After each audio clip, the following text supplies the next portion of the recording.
Hey everybody, welcome back to the Dungeon Dive. Daniel here. I hope you're doing well, and if you're not, I hope you are soon. Okay, today on the Dungeon Dive, we are taking a look at One Breath Left, a procedurally generated solo journaling sci-fi horror game.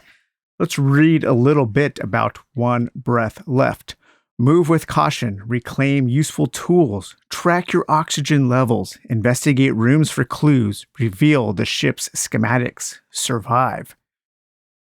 You are an explorer attempting to determine what happened aboard a now abandoned spaceship known as the Wreck. As you explore, you'll document what you find while trying to avoid a perilous fate, counting every breath you take in case it is your last.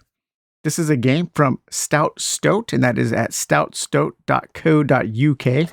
I just happened to stumble across this game while I was looking for small science fiction games to cover last month, and it just arrived recently. And I am really happy that I found this game. I think it is super cool. It's very fun. It's super light, very, very light on the mechanisms. It is more of a journaling game, but it does come with some components that makes it feel a little bit more like a board game. So in this video, I'm going to do a quick overview of the game, what you get in the box, a little bit about how it plays. Then I'll talk a little bit about my game that I just played, and then I'll wrap up with my final thoughts. So in the box, and it is a small box, it's just about the size of a zine there. Unfortunately, it is not quite large enough to keep a zine inside, and I wish it was, because one of the things I'm going to be doing is combining this game with Space Aces. I think these two games mix perfectly together. You can use Space Aces to handle more of your crunch, more of your ship flying, and more of the kind of the mechanical RPG side of things. And in Space Aces, when you come across a derelict, or you could play where you are just looking for derelicts, when you come across that, you could easily switch to a game of One Breath Left and use this to detail all of your exploration of these space hulks, of these space dungeons. So everything will fit in this box here. And what you get 3 manuals. You get an operation manual, an explorer's handbook, and a navigation guide. And then you get a few small decks of cards. You get a deck of standard rooms, and these are rooms that you will be laying out in a map. You will be drawing rooms at random to create your spaceships that you are exploring. And you will find things like security rooms, an exercise room, tool lockers, a lounge, a laboratory, a vault, life support. You will find escape pods and airlocks and all kinds of different standard rooms. And then some of the ships and missions that you will, some of the ships you are exploring and the missions you take, you will also mix in these non-standard rooms to the deck of the standard rooms. And these are special rooms that have specific things that you might need for certain missions or while you are exploring certain ships. You will also have a deck of corridors, and these corridors can be substituted for a room just in case you need to make a different kind of connection. And these corridors can also be discarded at the end of the game. When you start running out of oxygen, the cards left in your exploration deck count as kind of emergency oxygen that you can use to make it back to your airlock or to make it to the escape pod so you can escape with the items that you have found. But these are just basic corridors to make the construction of the ship make a little bit more sense.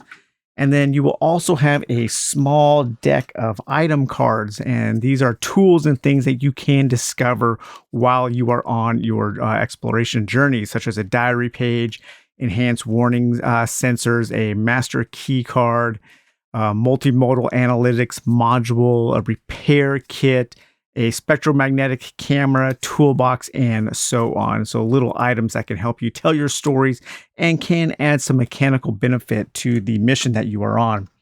So your operations manual, this is your basic kind of rule book here. and it gives you an overview of the game. Some of the core concepts are keeping track of your oxygen and keeping track of how you are searching the rooms. So you have a certain number of oxygen, and depending on which character you are playing, you will have a certain number of oxygen before you are on your last breath, before you have to use only the oxygen that is left in your spacesuit to breathe in order to escape. And each time you take an action, whether that be to look through a door, to move into another room, or to search a room, you will tick off a point of oxygen. And my character that I was playing had 70 oxygen. And so I needed to complete my mission before I reached that point. Each of the missions, each of the ships that you search will have certain milestones, and you want to circle those milestones on your track. And when you reach those milestones, you will have certain events that transpire. And then as you move into each room, and each room that you can discover is number coded, and each room has a search track. And for a point of oxygen, you can mark off a search node here.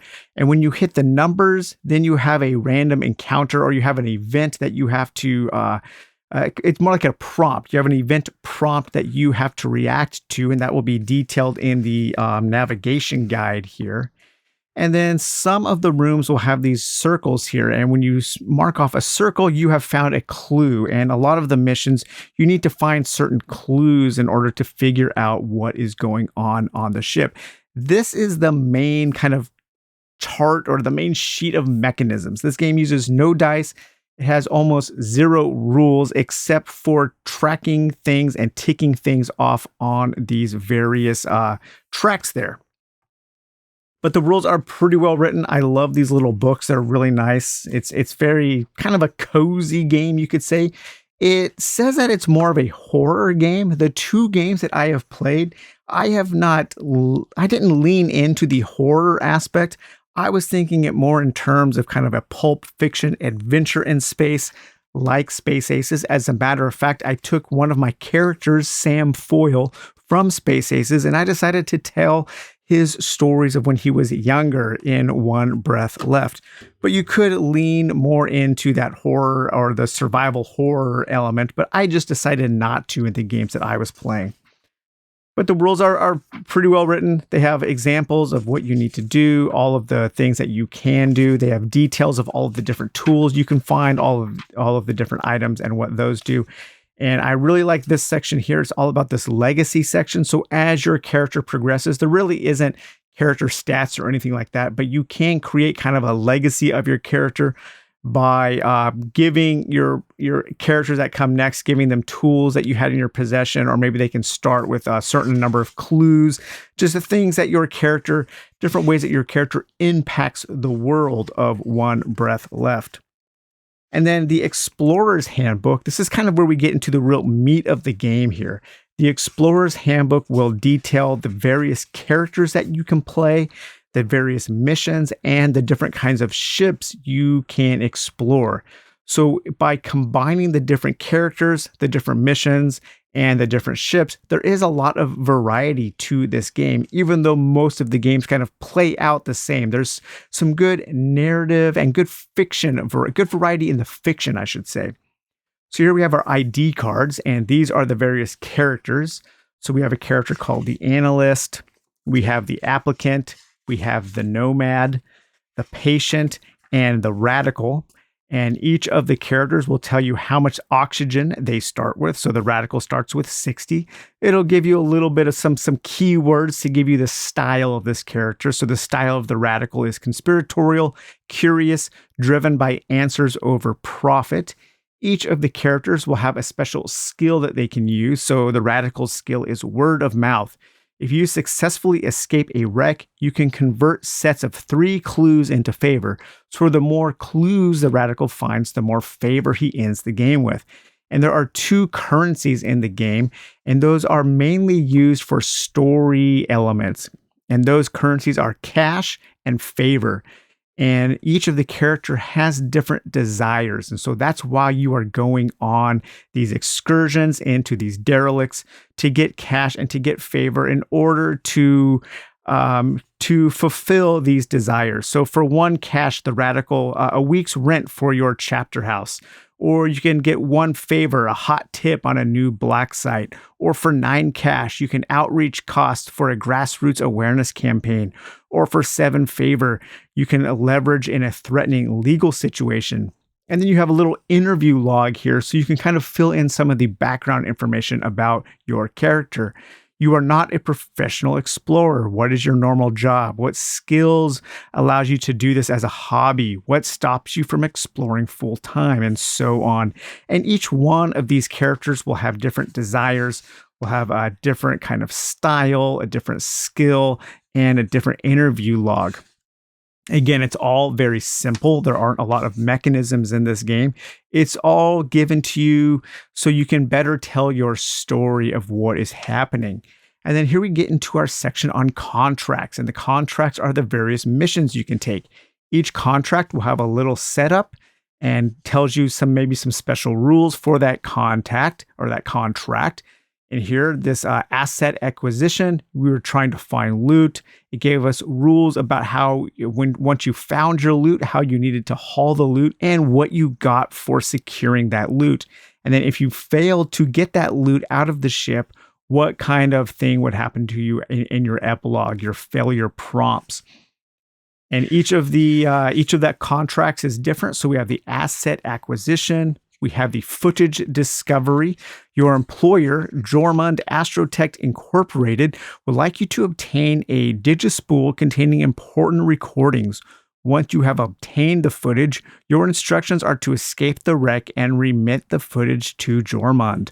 We have some insurance detail, a post-mortem psychofactual analysis, and property reclamation. And then finally, here we have our section on manifests. And this tells you the details of the various ships that you will be exploring. Here we have the Breached. The Intractable is a scientific research vessel built for long-term orbit. Unfortunately, its low-gravity hull has been pushed beyond its limits.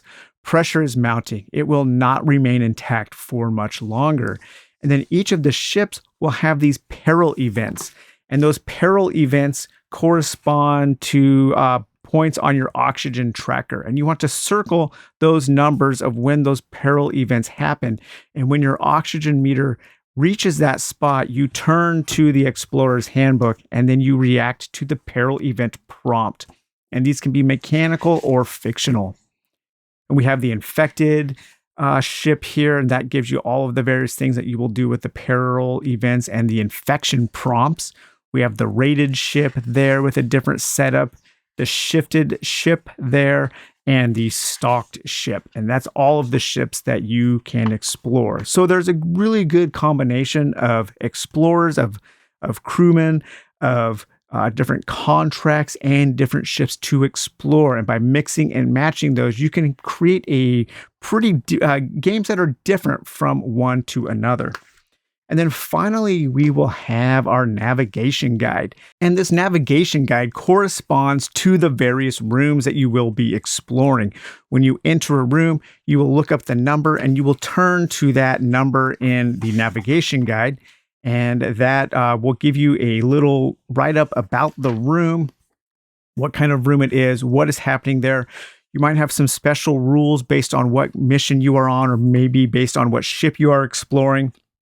And then as you explore the room, as you tick up on the tracks here and you come across the numbers, then you will look at that room's events, and you will have a corresponding event that is detailed in the event section for each room. Again, it's very light on mechanisms, so you're not going to be rolling stat checks or anything like that. You will have a fiction prompt, and then you will write in a journal what your character does, what they find, what that clue represents, and the various things that you will discover throughout your time spent searching these derelict ships. And this navigation guide is super cool. I love the art. The writing is pretty good. I think throughout, actually, the writing is quite good, actually, in One Breath Left. I was pleasantly surprised by how evocative the fiction was in this game. even though it contains just kind of like the bare necessities that you need to create this kind of exploration game.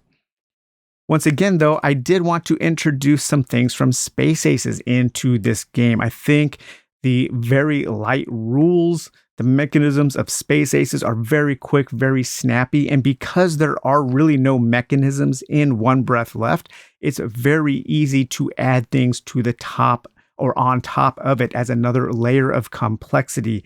And these two things work so well together. I wish that this box was big enough to hold the Space Aces zine in, but it's just shy of being big enough. I would have loved to have had both of these things together in a single box, because I'm kind of thinking of these two things as being two sides of the same coin, of being things that I just want to play together. So in my adventure that I just had, again, I took my character Sam Foyle from Space Aces, and I said this was a thing that happened in Sam Foyle's past. He was trying to pay off some of his debts. He's been on the run from an intergalactic crime syndicate because of his gambling debts. He's avoided being planetside for 3 months. He's been taking care of business via a system of unregistered space stations. His ship's long-distance navigation system is failing, and so he needs repairs. And he needs to get 12 cash in order to take care of that. There is a mechanic on Ice Station Zebra, and she helps when she can. And that mechanic is Angela Antella. So that is his future partner and his future spouse that they will join up together in games of Space Aces. But the contract I took was an asset acquisition, a basic loot run. I needed to find 2 pieces of loot and escape from the ship in order to fulfill my contract. The ship was the Intractable. It was breached. This ship is slowly falling apart while you are exploring it. So it's a very volatile ship. It's very dangerous. I entered in through the airlock and I moved into the observation deck. From the observation deck, I was able to get a good view of the layout of the ship. And so that could help me navigate some of the corridors and maze-like structure of the ship. I then moved into the medical bay, and the medical supplies were all gone. Who took them?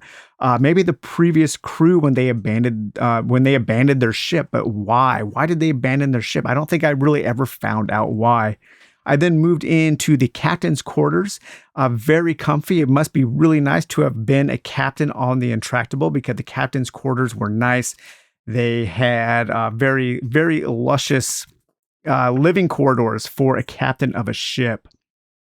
After exploring the captain's ship, I found the escape pods, and luckily the escape pods are another way you can escape. If the airlock ever gets blocked or destroyed, you can always use the escape pods, and that ended up being very lucky.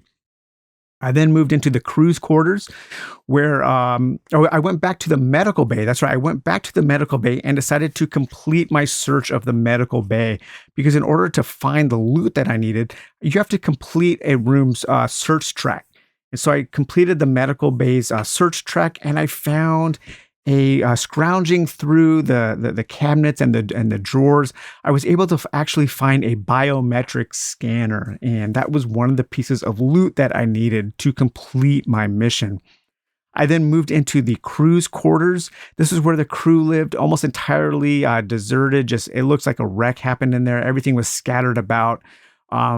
I searched a bit and I found a small souvenir from a local spaceport, something someone was bringing back to their kids. And I said that it was this toy here, this little toy here. It was about yay big, and I put it in my pocket. But when I turned it on, it came to life, and it was kind of spooky how lifelike this little toy was.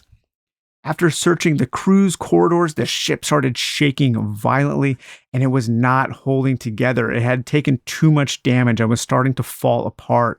I returned to the escape pod to drop off the biometrics scanner so I wouldn't have to lug it around while I was searching for more loot. I then found the communications room, and from there, the ship started shaking violently again. And I heard from down the corridor an emergency bulkhead closed down, and it blocked off the airlock. The airlock had been breached. And so I was no longer able to escape the ship from the airlock. So a good thing that I had found these escape pods. And then from there, I took a corridor into the commissary. And the commissary was the place where the crew ate their meals together. And there was a menu board on behind the counter.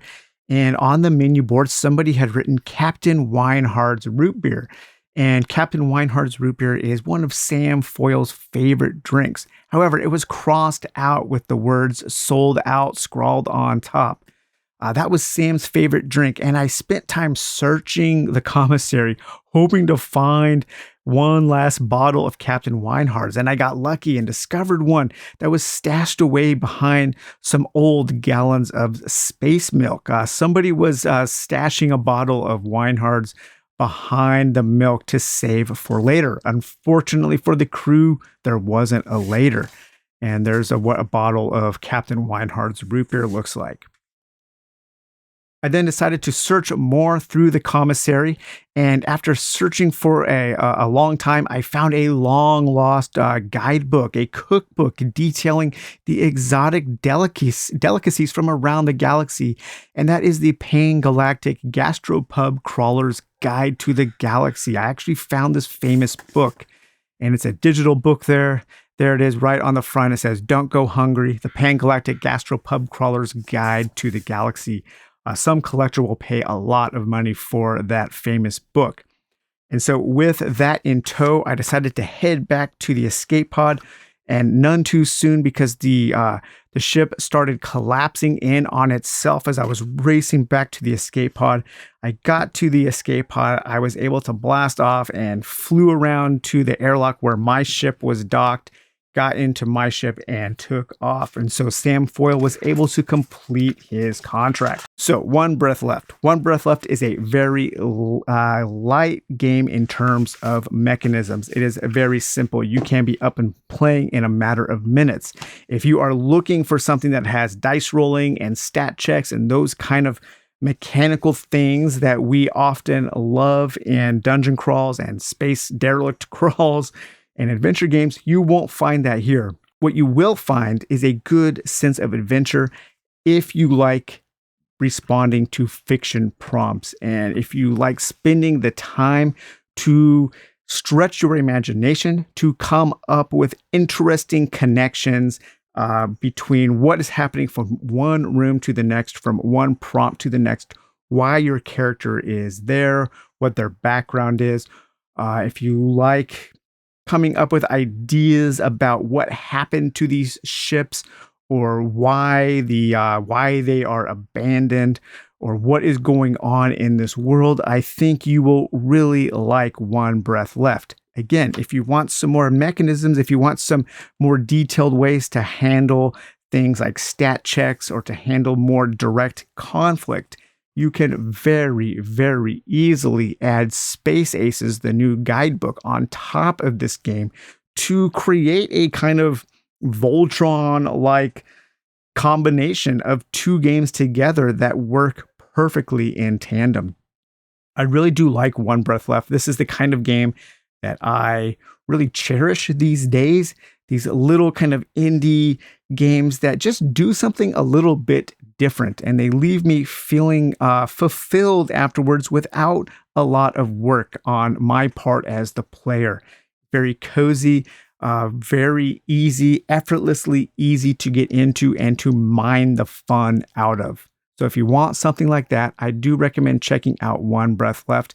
As of the recording of this, early June 2023, there are still physical copies left, but I also believe that there are digital copies if you want to make your own. So, all right, guys, well, I hope you enjoyed this look at One Breath Left, and we will talk to you later. Bye-bye.